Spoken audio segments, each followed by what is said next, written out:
apa bohore noa nito bolo kana gullo kana chit ko chikaya ado noa ho abi metao kana judi mit tractor ho judi ho ko hijugwa bairi leka sajau kate chit jinit to dikhaya gidra pidra maju ko de bagi hoto kata kasen ko kuna chit kata chit jinit pe mene ape nitom ma tu disong re jaha okare jatra hu kana pata hu kana onte ko chalap kana अब चेरा पे बिचारी नौका तर्जमा हुई भांडान चलहान गुजु गुरु खाली इने पे कमी कना जुदी हम भांडान रे हुयु कना उनी होय गुजु कना अथच जतो हर लुगी को दिया उना बदल रे जुदी आपे 1000 टका खर्च कना मिटंग भांडान बखाते लुगी को जो को दिया उना बखाते जुदी 500 टका हम जुदी उनी हर से माया तिने उपकर को उना मा पे चिंता ado maji ado chet ada pechikai ado abwa ujian nongka noa jo nia dekha poriksha surup ako anchol संगठन जो को कराव किया ar abo adigan ko समर्थन ke mona batte dha ko pun kiya ola batte dhali ropoena ina nongka ge ape pahata kon bangkhan do कराव pe tabon ale hone goa ado nona mitang abo bon कराव lekhan nuku jo अब को कमेडे बोना no जे मांग जिमती को रोशनी जे bone tiny को मिना को बनु को कम चबायना को गज चबायना को आदो टका बोन कोरावा हां नुकु पैसा वाला को पैसा में मयूरभंज में बर्बाद ने रपुत चबायना खाली पॉकेट बखा को पैसा पैसा करता है आदो नोना नुकु कुंगु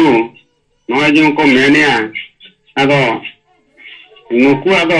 पूरा मोचा बन बन चबा उतर तको नुकु सोशल मीडिया वाला को आदो नोआ चेतान रगे तर्जुमा को तर्जुमा सोशल मीडिया में जो को कराया चेत बाको बारे मिटंग तरफ के को कराया आदो आर गोंके तो रेस्ट में हताओ चाहे गोंके बाबुन भरिया है गोंके फोन लेता है अली रपोल लेना आदि मिताय कान था गोंके अबिन दो रेस्ट तान बिन अले ने छुटो का जहां ले छुटो दाया कने छुटो कने अबिना आदेश लेकाते अले छुटो कान गया आलो बिन विहेरा जो अले वाले छुटो कना मेनते आदो जहु अब को बन छुटो कना ना यदि सहाव आहामुन छुटो अली नि हेज कना कटक गपा को ना नि संगार को नवा करे अली उका करना चिरकुट को छापा लेता है नोनी नेल के जा मेना गया और गपा ना लिंग उनको ना लिंग हटर बरत को ना नोडे तिनन को तहे कने कटक नगर रे कटक महानगर निगम रिन हॉल को ना इने जे कथा दो निया ले कते अबली मुचत दुते सनम को के जिहार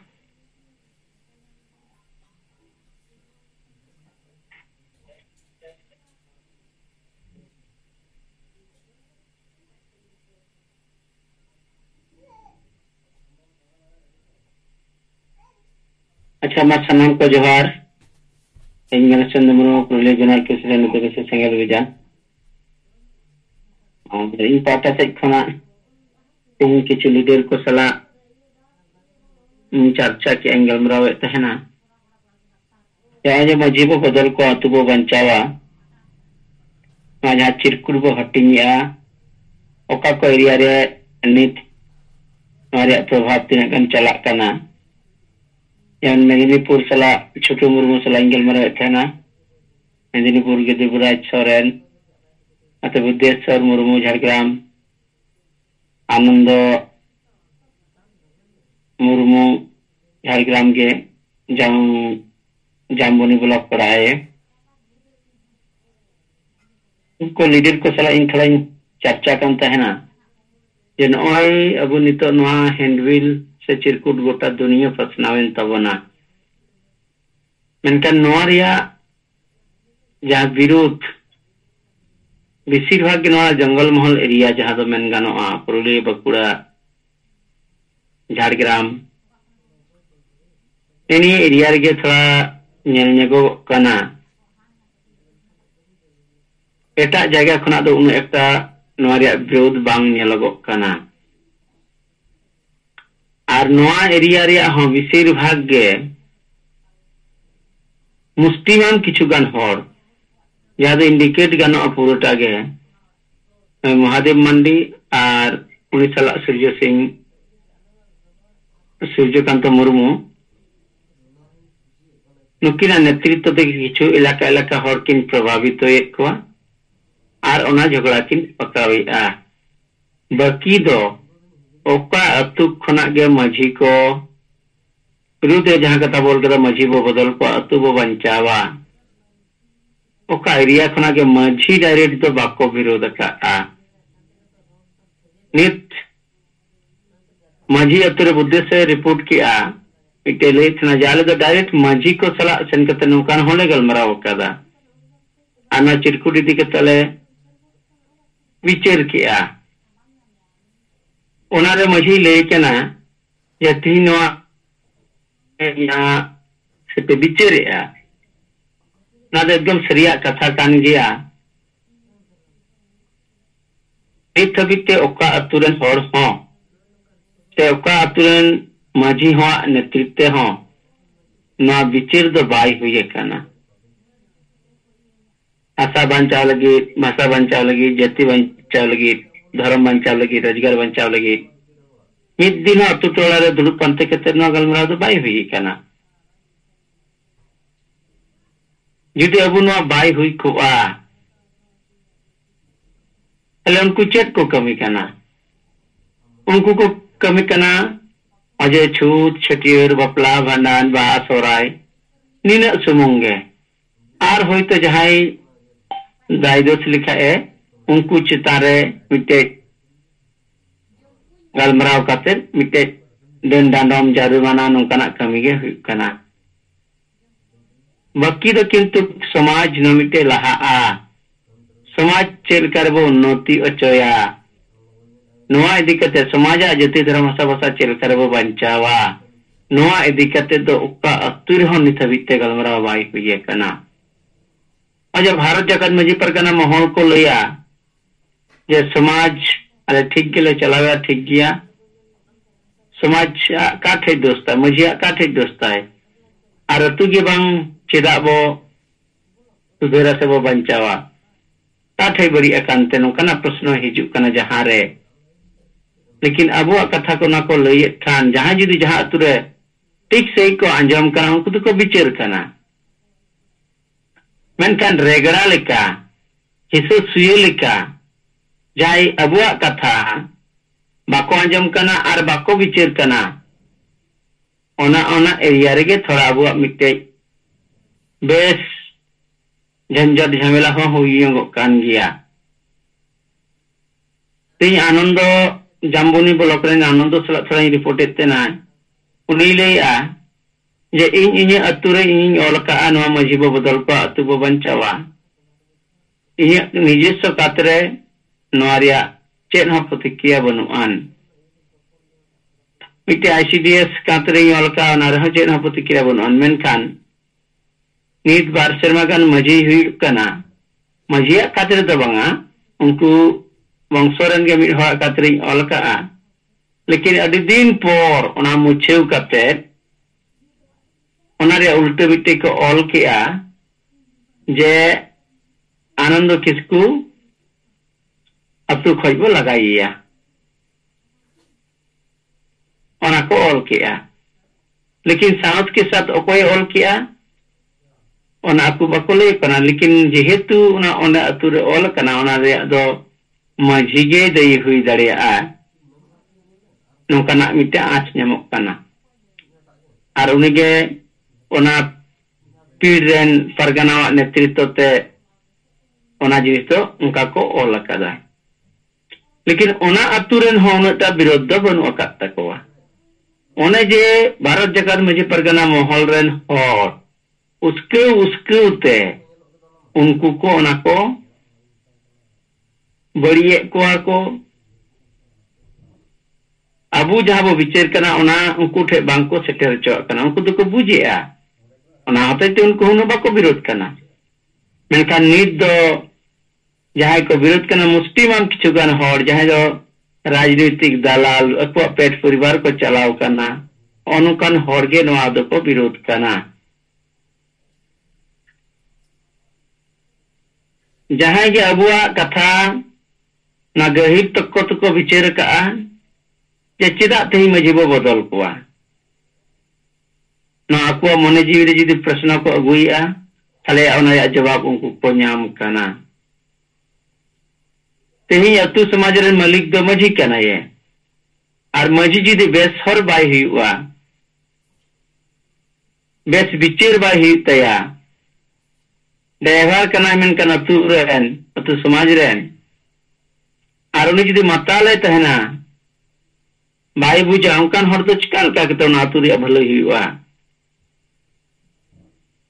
नौका गहिर तक विचार लेखा निश्चित किंतु अबुआ विचार को एक मतोआ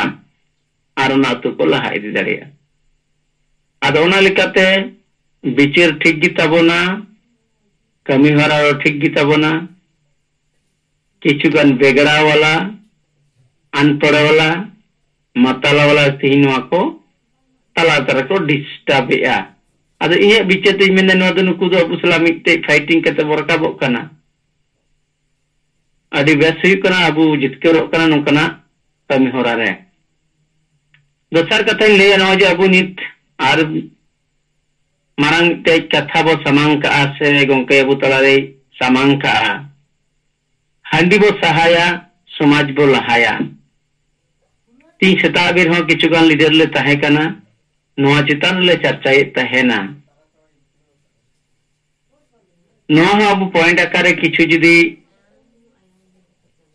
ऑलवेल कते बो समांग दाड़िया ताले खान आबुरन लीडर को नो बेस्ताराते कथा को साब रकाब दाड़िया पॉइंट आकारे अबु न ऑल कते बो समांग लिखान बेसगुआ चेलिका अजे हंडी बार बार को मेना हंडी सेदाई खोज अबु तला रे मेना आका ना दो हंडी दो आइडेंटिटी कना मेनखान अबु नो गहिर ते बोले या जुदे हंडी रे इतिहास हंडी दो बोया सगे हिडिंग अच्छो लगित ते को व्यवहार ले आ जहां उद्देश्य तहे कना ओना रे कमी दो नितो तो पूरा वकना ओना लेकाते नितो हंडी रे लगती बनो का दो नंबर पॉइंट अबु बन अबु मेन दाड़िया हंडी मिटे नेसा कना हड़माई बुला आजार सिरजेवा बोया बोया कईजे कपरी सिरजेवा दिन दिन ते नो हंडी हड़माई नसावा आर जीवी होई नसावा ओना लेकाते नो हंडी अबु समाज खई सहा दरकार कना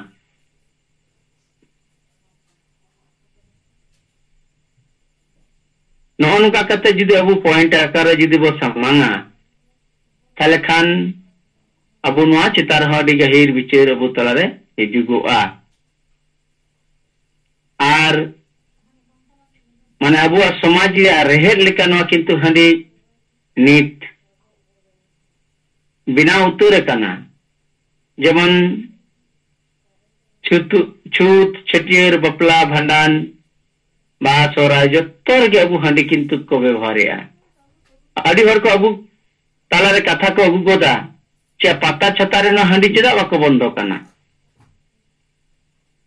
नोआ हिजुक कना ओंडे तो को हंडी को बंद नते तो को हंडी को बंदो या मेका हाट पाता रे हंडी बाको बंदो कना सेंगल बिजान दो नोआ अबु को मेन कना मेनका नोआ या रेहेद दो करे कना नोआ रेहेद मा अतु दिसम रे के कना अतु रे के हंडी को बिनाव कना अतुरन हर जुदी न को विचेरा न बेस से बढ़िया जुदी को बुझ दाड़िया नोआ ताले कान अतुरे जुदी बंदोआ ताले नोडे खना के हाट रे हा बंदोआ पता टंडी रे हा बंदोआ से आदो एटा अक्ता जायगा को जहां के नोआ हंडी व्यवहार कना अक्रिया कना ओंडे खोज के सहा चाबा अतुरन हर जुदी नोआ को बुझा को विचेर को आर नोआ को अब समाज खना को सहाया दिन दिन तेना परिवर्तन हिजुग गया एकदम हिजुआ मेनका ते अबुरन हर नोआ विचार ते लगा बोना नोरे लाभ चीज हुई कन तबोना आर तिना गान लॉस हुई कन तबोना मेनका इन्या विचेत दो 100% लॉस रे हिना बोना नोरे लाभ दो चिन हबन ओका दिन दिन ते अब समाज गोज आ ओना लिकाते नो हांडी बसहाया समाज बोलहाया ना नारा आदि बेस किताबना नो हबु किंतु समाव दरकार कना आदमा इन पाता से कना इन्या विचार साथे अब इलाका रिया चेक प्रभाव पड़ा कना ना को कथा को हिसाब रखा क्या निया कमेंट बड़ा कते के इन्या कथा नडे मुचेरिया अस्सलाम को जोहार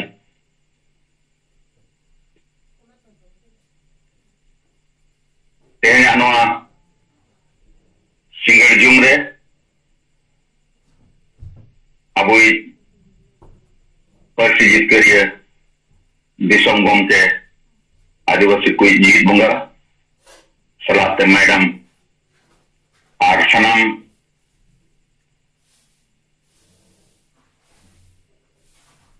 आदिवासी सिंगल अभियान दिन एआई राजरेन सनाम सिंगल कार्यकर्ता को तो जो तो कोगे इन सुनाराम सोरेन सिंगल दिसोम परगना से कौन गुण मनाओ तरह और सिंगल तो आने मौका नहीं पले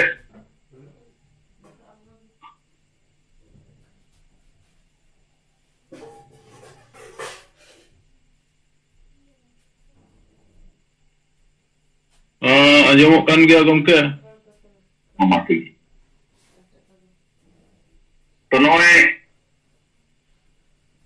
माझी बो बदल को आतु बो बंचावा नोआरे जहां गुरलियो कना समाज रे दिसम होल रे तो नोए बोरो पता खोज आरो बाम मानी तो नोए बासिंग पे दिन मानंग जहां गे हुइलेन या परिपदा नोआ केंद्र इलाका खन तो नोआते नोए तिना गन यूट्यूबर बोले जहां रिपोर्ट कोते ले गया आदिम जुमिद अब नोहारे इन नसना इन यल लिया तो उनारे ओकाटा पॉइंट में ना अब 1 2 3 4 5 नोआ चेतन दे दो देहर दो बाय फोकस का मेनखान नोआ पॉइंट रे समर्थन दे दो मैंने मेनखान माझी बदल दे समर्थन दे दो बंकी आर इनडायरेक्ट दो जेनो बीजेपी आरएसएस लेकाना धाराए सदरे है और नई दो गमके दो उड़ीसा रे कराए और नजे माझी जहां को बदल हुआ नोआ दो मिडी संगठन लेकाते दो उनिया मेन लेकाते दो बांगे मेनखान जहां व्यवस्था में ना और उना व्यवस्था लेकाते गे जहां अतु को जहां पहली से कौन जहां परिश्रीन होल को माझी है कतना उनको लेको था नुया रिपोर्ट दो नोंका में ना तो मेनखान बढ़ाए का दरकार नुई दो उनको माझी परगना महाल नो आधार दिसोम और बारा दिसोम और कुचुंग दिसोम रे रिपोर्टर का मैंने दो उनको ही तो ओना लेकाते नुई दो बार बार अब खिलाफ रे लेट है मेनखान नियत हो नोआ ओकाटा माझी बदल और आतु बंचाव रे कथा रे नोआटा जहां पॉइंट में नोआ दो सही कर रखा मेनखान माझी बदल मेरे खानगे नुकु तीन गन होड़ दो को चार चढ़ा तो या मेन रे अदो निया गे कना नोआ ओकाटा गलमरो या पार्टी हटी या कभी हो रहा जहां चला कना या मेता में सनाम एरिया गे नोआ जे नोआ दिवाल लेखन रे कथा तो नोआ दो अड़ी बढ़ती गे सेटे रखना सनाम पड़ा गे अदो नोए जे जहां विरोध होकना तो विरोध रे जहां तिना विरोध हुयुक कना उन ओना रे चर्चा हुयुक कना जहां ᱧᱮᱞ ᱧᱟᱢᱚᱜ ᱠᱟᱱᱟ ᱟᱫᱚ ᱚᱱᱠᱟ ᱜᱮ ᱱᱚᱜᱼᱚᱭ ᱡᱮ ᱱᱚᱣᱟ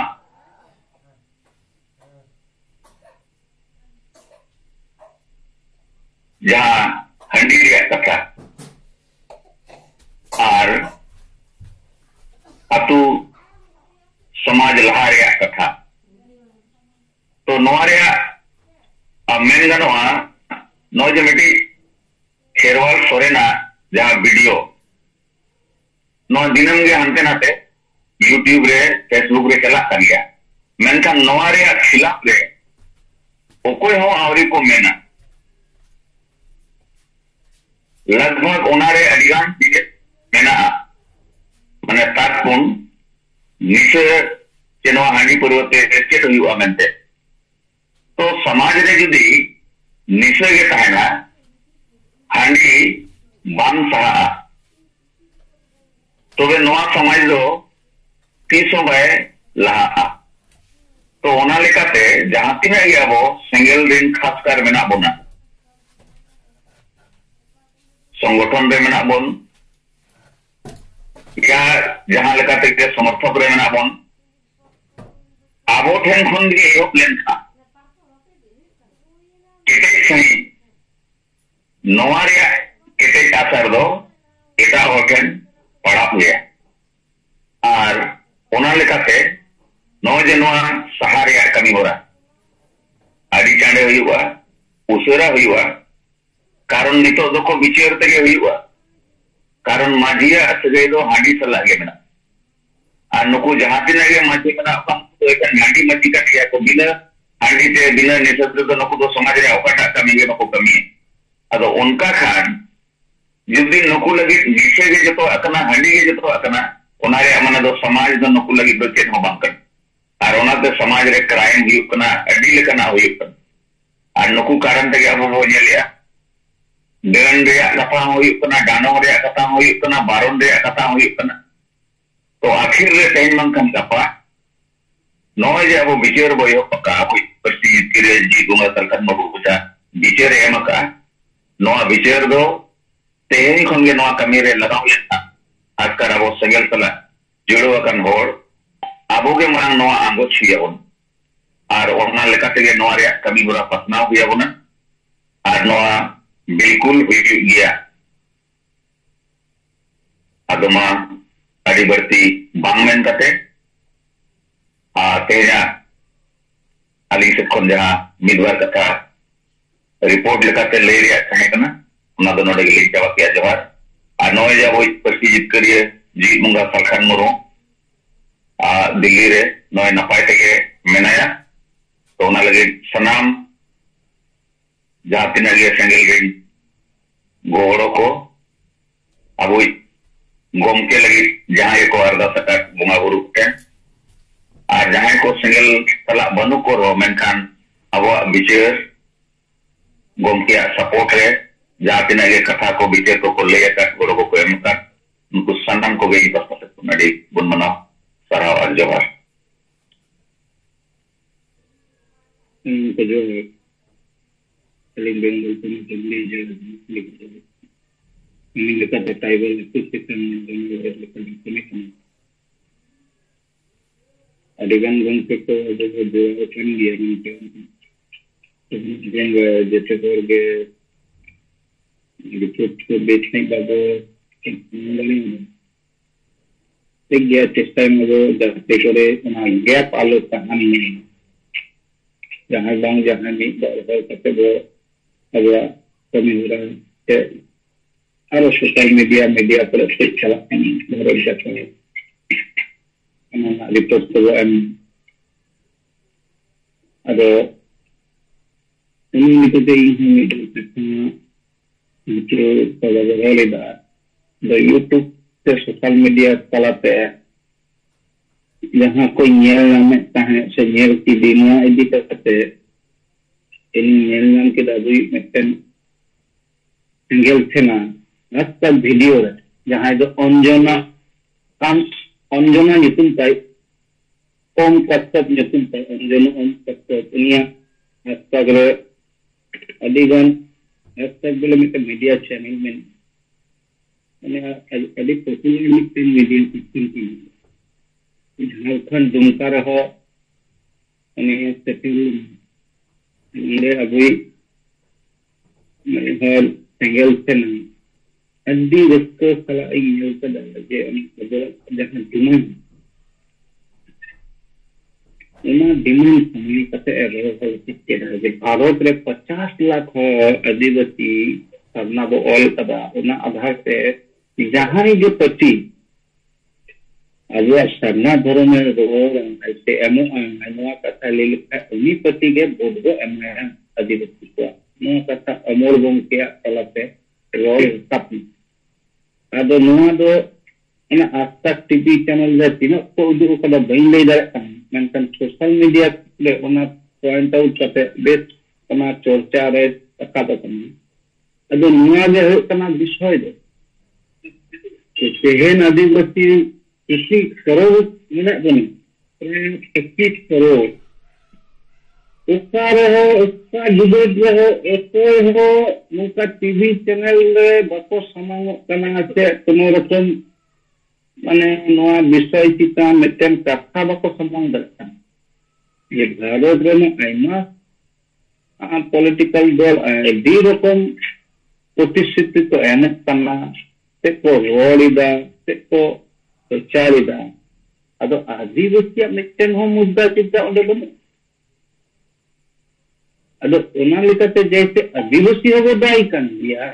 तेन अमर जंग के जहां कहस के साथ अब अनु कथा नेक्स्ट टीवी चैनल रे समान किदा जहां तिना देखो उदु कदा से बको उदुगा ओना दो अलग विषय मेनखान नोआ जुदी तमाम भारत रे आदिवासी अब अनु मुद्दा जहां अंतत 50 लाख ना बो ऑल कदा मुंकिठन संगेला उसनो लखब दुपा चिदा अपया नोआ डिमांड अपे समूह दरे मीडिया तले प्रशासन तले से आइमा रकम जनप्रतिनिधि जहां नित तो तिगु कना अपे ठन को हिजुत कना अपे तो मेटा पे कना जे ओ के माले पे तले नोआ मुद्दा चिदा बांग पे रोड कन तर माने भारत सरकार बाय मकना ओना ले लिका भूल हुआ बोले आदिवासी हो ना इदी कते बको रोड कना सब साहस उदुक कते अदो होनवा जो कना अबुआ कमी दो ये आदिवासी सेंगल भी जान नील जहां समान का भारत रे ये माझी वो बदल को आतो वो बांचावा मंडी वो सहाया आतो वो लहाया नोआ ना अर्थ के नोआ कना जे ओना हांडी खातिर तेगे नीत तो सरना दरम कथा मुचा खन दो बाय दो और उना बुई नाताल मस्जिद खातिर के तो सरना धर्म कथा बांग उडोंग कना भारत देखा मका जहां हर को ओल कदा नीत को बाडाय जे आलेले रोर दुखा के नोआ कथा तरको बो लागे ते लागे सरना धर्म कोट न्याला अबे जुदु बनन खोजो और बनन रोड़ा अबे उत्तर देने में सीधा अबे मोमा अब नोआ पॉइंट इदी कते किछु गान भूल माताल संगठन रेन अयुरियो को ओना तला रे नितिन ले लगे सुबोध हांसदा लिखन को गेमिक बारिया जहां को दो नोआ कंट्रोवर्सी को अगुइदा किछु क्षेत्र बने को जे अब मुद्दा दो ठीक कन मेनखान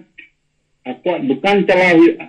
ओना मेनते उनी किसना हलदा झारखंड पनोदनी कना मेटन गण संगठन के नेता मेनते अदो नेता कना से चिंता कना एना दा आगे बढ़ता है और बंगमा अलीगंज संविधान कथा रोल का लेगा है ओना यूट्यूब चैनल पे फिक्स शेड्यूल इन उनी बुका संतारी नेता है ओना ना व्याख्या जेट को आया एमेदा है ओना ते तो संतार समाज दो बाय बांचा आदिवासी समाज दो बाय बांचा ओना फिक्स शेड्यूल ओना जहां विषयता उनी हयतो बाय बनाया और ओना इदी कते जन समर्थन अथरिये बुका कना उनी पक्का माताल कन कारण इन आईनी जायगा रे इनके एम्प्लॉय कन गिन पोर्ट्रेन इन दादा ओना फिक्स शेड्यूल ना तिना गान दाड़े मिल नोआ पॉइंट इदी कते अब गंके मिबार कथा नोआ विषय चितान ते हो रे कथा यूट्यूब पर जदी बो पाजाया अरे गोंके मा LLB पास हर कना और नुई कृष्णा हासदा दो मिटन होयतो साधारण माध्यमिक से एच से पास कदा से जहां गे हाई सेकेंडरी से कॉलेज पास कदा अदो उनाते दो आईन विशेषज्ञ तैयार कना इन कोल्हे निना सिरमा कमी कते जहां आईनी अभिज्ञता इया तैयार कना और आय बांगमा बालिया किताब पढ़ा कते जहां दो आईनी किताब होवान और उना 5th शेड्यूल हड़े बुझवा को कना 6th शेड्यूल हड़े बुझवा को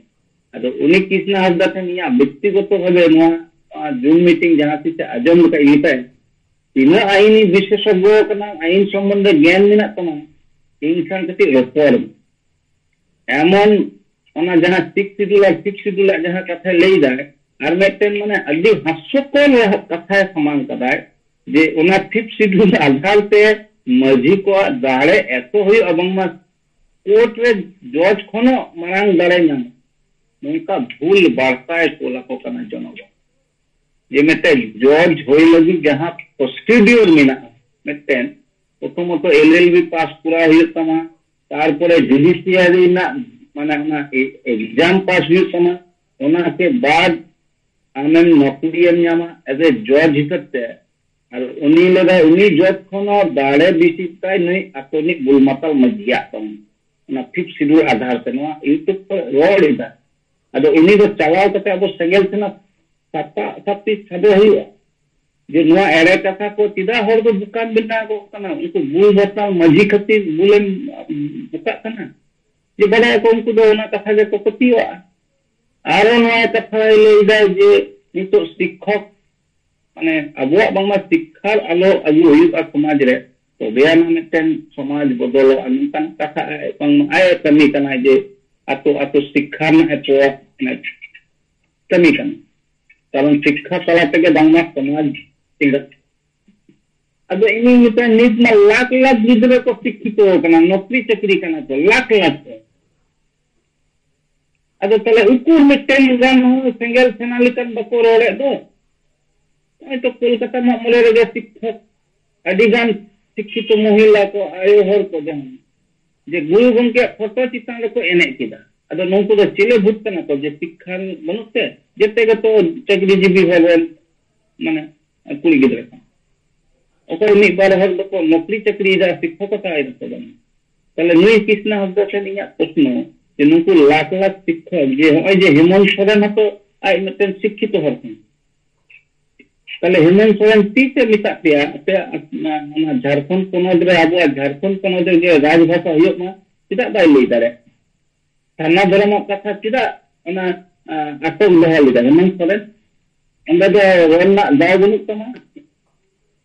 अदो होन उनको दो ता को चांचा कना को चांचा माने तना को चेता तडी को चका अथवा उनको पॉलिटिकल दल और उना कारण ते आबो संगठन इदी कते कडी कंट्रोवर्सी को तिया लेदा तले नि अनुचार मतन बड़ी कथा अजो मतन ठीक बड़ी बुझो कना जे बांगमा नि सेंगेले कमी कना मजी बदल दा एर कोले ले बहु बदलम तले उताना कथा उपासे निदी एर कोले जे दामाय बदल हुई माने बे मतलब कथा को समान कारण नुंकु तो सड़ी गए नुंकु तो सेता लेका तो कमी कना कोनो ना कोनो भाबे कारण नुंकु अपनो दिसम गुजुआ अतो गुजुआ समाज गुजुआ लेना देना बनो बका नियले को जे कुर्मी को उनको अपो लेरन तंगिया ओना झारखंड कोनो रे जयराम महतो निश्चय चिनो गया इने लाख लाख होरे जाए को नी नो इलेक्शन ले पहले मिटन दम सीट हो दम दले जे भाबे आया ओना जनस्वाद चला कना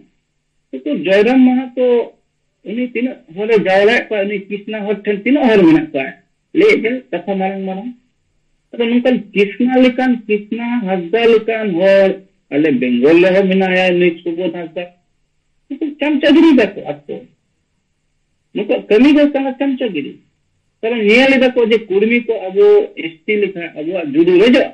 ओना पॉइंट दे कते रोल ना सोच पहस बनो आयो काले हने अब कथा अली विचरण कथा नो दो मर्जी बदल को अब आतो को बंचा नो कथा अली वही विचर ऐसे में रोल गदी का ना तो बाई बन कारण अब वो नियले गया जे सांगे आतो रे नी तो सरना धरम ना आवाज बाई चुकना नी तो संताली परिस्थिति से राजभाषा हुई ना ऑलचिकी लिपि ते अलग पढ़ा हुई मा नोंकाना कथा के बनो ओका आतो को नीत हो अब जहां मेन मुद्दा सामना दरम तो उना चितन अकोय होरा कथा बनो ले कितना तीन दिन रोड कदा सामना दरम इदु कथा तीन रैली कदा तीन मीटिंग कदा तीन दोन बड़ा कदा बाय दरम कदा अब नोंकान होरा गे उनको यूट्यूब रेन किछु गान उनका दुकान चला लेता नुतु हल गे को पंजा कते को नोआ को कथा को रोड़ा को नुतु यूट्यूब वाला हो नोआ रे दोषीदार कन कारण कृष्णा जमन महापुरुष दो बाई कन अकेले भारत रे से जहां रेन गे इन या छी आइडल तीन संगठन ता तीन होले तीन दले का भारत रे तीन होरे उनको उनिया कथा ते को उडम हिजुआ मिटन हो गान अब उनकान होरे इंटरव्यू हटाए बंग उन्हीं है समाज सुसुरिया में अरे उन्हें पक्का दलाल कन कारण दलाल जदी भाई असल अब डिमांड को तो समान किया जे नुको सिंगल नोआ बेस कना नोआ दो बड़ी कना ले किया मेनकान उन्हीं बिचेड़ा अब गंके गंके एलएलबी पास करते लॉ बाय बने आइन बाय बने और उन्हीं बंग लॉ पास बाय पास करते उन्हीं अठन उना लॉ पढ़ाई अब इन निकान को ट्रेन जहां कमी हो उन्हीं तो बढ़ाया मेनकान अबोरन भूल मतल मजिवर तो बाय बढ़ाया जिन्हें कितना तीन तक क्षमता अब उन्हीं कथा है तो पति और उन्हीं किछु दिन दुकान चलाओ उनका जो उड़ीसा रे हो बड़े उनका कृष्णा हसदा सुबोल हसदा नुकु हसदा को भी नेले को पूरा एकदम मिर्जापुर लेका को तिंगुन कन सही है कारण आइनी नेल का को नुकु कमी प्रत्येक कमी जेते विरोधिता है अच्छा विरोधिता तो कोई इन दो बइन ले दा अलग विरोधी है किंतु कारण सटीक भाबे रोल है अब ओका दो पजी को बदलता पजी को बदलता अब तो बाबू को बदलता अब वो समान कदा जे मजीब जतक्षण दान बदलिया बदल माने दो आया ओना मारे बिचिर बदल हुई बदल माने दो आपे अतुरे नि होर खतिक ते जेते किछु लेजे कना ओना बदल हुई आते मेटे मजी खाते जदी आमा जीवन बोलना जेते किछु लेजो तले ओना सिद्धांत तो ना अत्ते है कना से नीत उनी भूल मतल मजी ते kan kami kan lucu am sama karena dalam ada ando diku sen kala ama bahasa juru ada ando ita bahasa te gen alok kan ama nokri juru ho chaba am ita ten kuli gini yang kata lahat te jan baga tako kota kana doli ko ada nui kisna asal kan hol no bujo je uka ta amrol kan ada emon bhabe katha lei dai je ai maha pandit mane kan ina badai aini debate kan ale lekan hor kan debate mate ini ge jahan youtuber uni kolle de inya kata to nui kanang mai te dikite tina badai 12 minit bang laga anu kan kisna gogo insan bako dor de paja bai nyama aini বিশেষজ্ঞ dina kana tina aine badai na fifth schedule sixth schedule kala ar tina ek mina badai CRPC IPC ro che dhara mina badai कितने हो गए बड़े एंते रहो बुका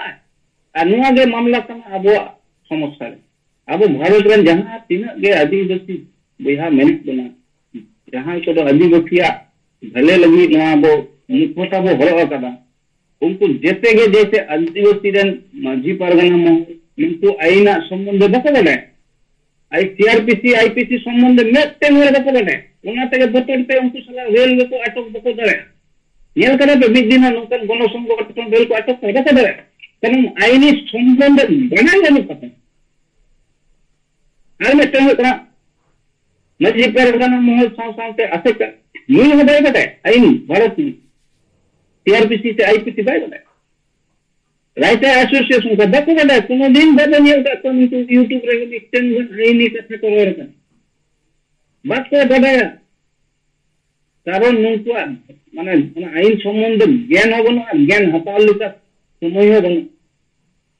सरी के आलिंग जदी कोड रे बलिंग कमी किया आईन संबंध बढ़ाई के नहीं बढ़ाई किया अब गम के ना जेते किछु बढ़ाया तब ना पढ़ो कने से LLB लॉ कॉलेज पास करते उना बढ़ाया इन चबरी सुप्रीम बढ़ाई का अब नुको भूत दे का कोन को बढ़ाएगा एका धलते मिना बनु अते है बक्को बढ़ाया अंतलो भूत आते अब अब समस्त दो अब समाज रे जे बांग बदाय को हर बेसी को समय नूतन यूट्यूबर को हो मेता को हुआ सावधान पे भैया आपे जहां जगह पे देजो कना उना डर पे माए दो नूतन बुल माताल नुकु अयुरियो को समाने को पे अब मेन मुद्दा जहां भारत रे आदिवासी अस्तित्व बंचाव लगी जहां लक्ष्य ओना दो सान्ना बलम कोड ओना दो झारखंड पोनोत रे राजभाषा हुयुग मा संताली ओना दो अब नकली जुदु आलो रेजोक मा कुर्मी को आलो स्टिक मको नुआ के मेन मुद्दा तहा दुरका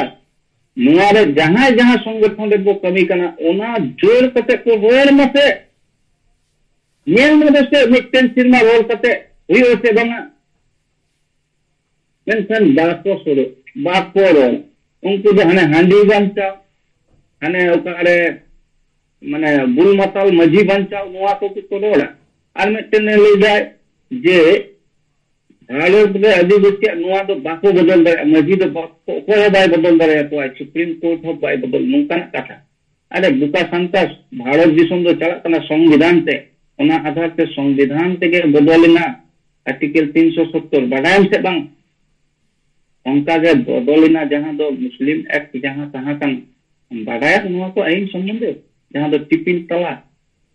नो आईन संबंध गेन के बनु तमा अरे हम भोइदा भारत